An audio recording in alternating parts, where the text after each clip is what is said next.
And here we are moving on to number 3 in what I have heard as one of the like the worst NFL stadium, actually.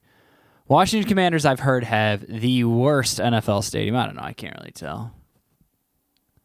Kind of stinks in here. I've heard that. Now, I mean, no, I'm not trying to talk down on the architects. I couldn't design a stadium. I don't know how to do that, but I've heard it's awful. I've heard the views are awful. I've heard it's just not a good stadium. Let me know in the comments if you think it's not a good stadium. I've never been there, so I'll have to go for myself. But today we are talking about the Green Bay Packers, led by Hall of Famer in the future Hall of Famer, Aaron Rodgers, losing to the superstar, Taylor Heinicke. Let's check out the stats. And Taylor. Woo! I love it. And the Packers doing a whopping 0 for 6. 0 for 6 on third down. They score 21 points. 7 of them are from a pick 6. That one interception that Heinicke threw. And the rest is, I mean, it's just Aaron Rodgers doing, I mean, he did something, but only 194 for 2 scores. No picks. I mean, hey, he doesn't throw them. But apparently he doesn't throw yards anymore either. The Commanders are not great. I mean, maybe it was the intimidation of the great Heinicke, but I love the way he plays. I love it. Man, he plays like he doesn't care. He's kind of, to me, and I think he's more athletic. He's kind of like a more athletic Ryan Fitzpatrick. That's what I'm calling Heinicke as. He steps up in the pocket. He scrambles. He takes shots. He'll throw the ball. He'll sling it. He don't care. And I love it. McLaurin's good. Trust your guys. Make some throws. And he's doing it. And they're winning. They won. I mean, they're not winning, but, you know, Wentz is gone, and it's Heinicke's show. And I'm down for that. I think they should have started Heinicke from the beginning. I think they should have started him last year. And they... Wait, did they? I mean, I think he did play. Alex Smith played. He came back from that horrendous leg injury. I don't know. Let's give Heinicke the ball.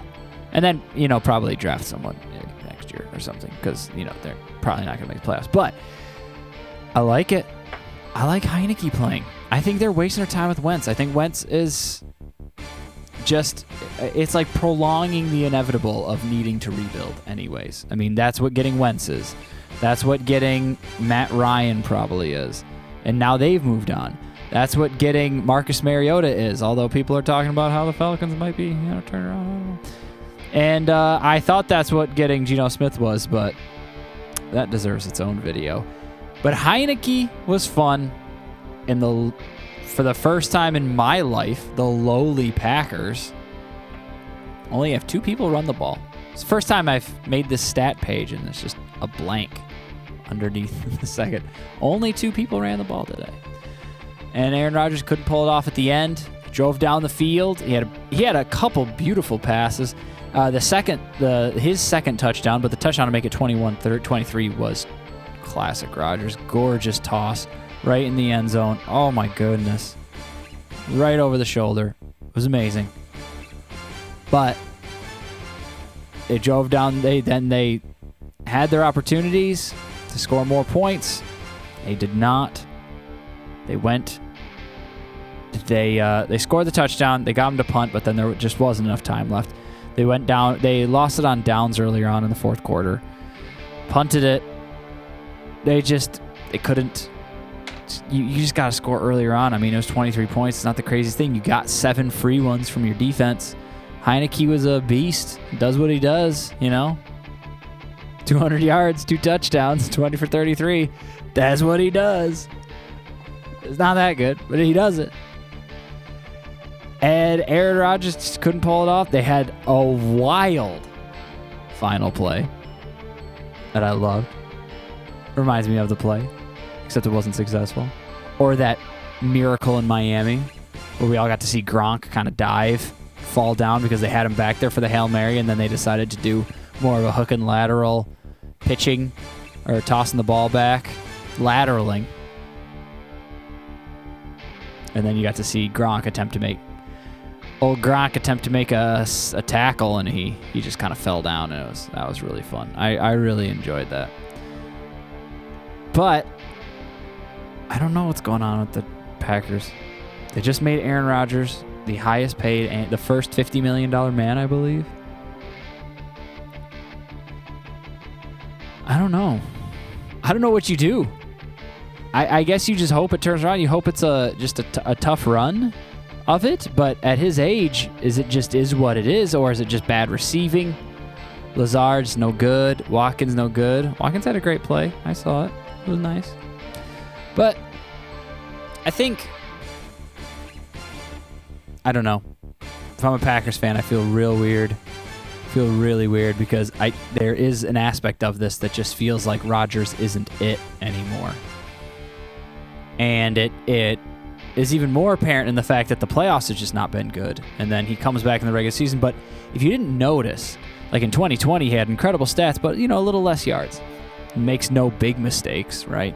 No big picks or anything like that. And then in 2021, still wins the MVP, but he had shockingly low passing yards for winning an MVP. Like 4,200 yards. I think Mahomes and Allen just kind of had tough seasons.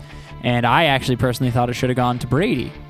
But because he only throws like 3 picks through a whole season, somehow, I don't believe Aaron Rodgers has thrown 100 interceptions. If he has, it's very close to 100.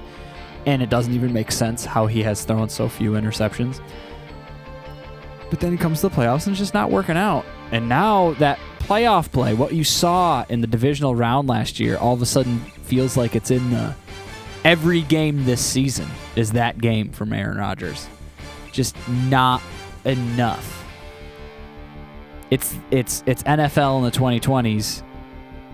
I've heard that the goal often for defense is 17 points. I know he scored 21 here, but you have Aaron Rodgers as your quarterback. You scored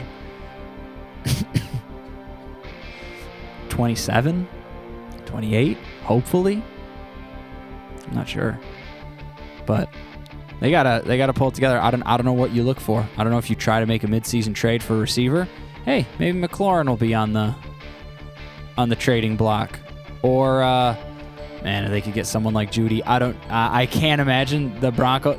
Hey, let's put it this way. Packers fans and Packers, you're not the Broncos. So it's a step in the right direction. Either way, let's make our step in the right direction and move on